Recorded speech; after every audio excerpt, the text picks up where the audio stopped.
ধন্যবাদ। আপনি যে পাসপোর্ট বিষয় নিয়ে কথা বলছেন, সেখানে এই যে মায়ানমার থেকে রোহিঙ্গা যতগুলো এখানে আসে এবং তারা বিদেশে যায়, কারণ পাসপোর্ট তারা তৈরি করে ইউনিয়ন পরিষদ থেকে।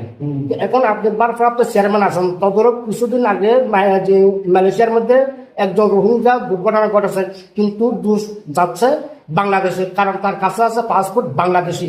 তো ইউনিয়ন পরিষদ থেকে যদি কোনো অনুমতি বা সিগনেচার পুরা কাগজপত্র যদি তৈরি না হয়, তাহলে সে পাসপোর্টটি তৈরি করা হয় না। তো এই বিষয়ে আপনার কোনো যে উদ্যোগ আছে কিনা? ধন্যবাদ। আপনি যে পাসপোর্ট বিষয় নিয়ে কথা বলছেন, আসলে পাসপোর্টের বিষয়টা কিন্তু আমাদের শুধু সাবরাং ইউনিয়ন এরকম না, প্রত্যেক ইউনিয়নের পক্ষ থেকে বলতে চাচ্ছি যে আসলে খামাকা ইউনিয়ন পরিষদ থেকে ফেড নিয়ে জালিয়াতি পাসপোর্ট করা লাগবে, এটা কোনো এক ধরনের একেবারে কনফার্ম নয়। তবে যারা 2 নম্বরই করতেছে, যারা যেভাবে মানে পাসপোর্ট করার জন্য তৈরি, তারা কিন্তু জায়গাতে গিয়ে কাজ করে ফেলে।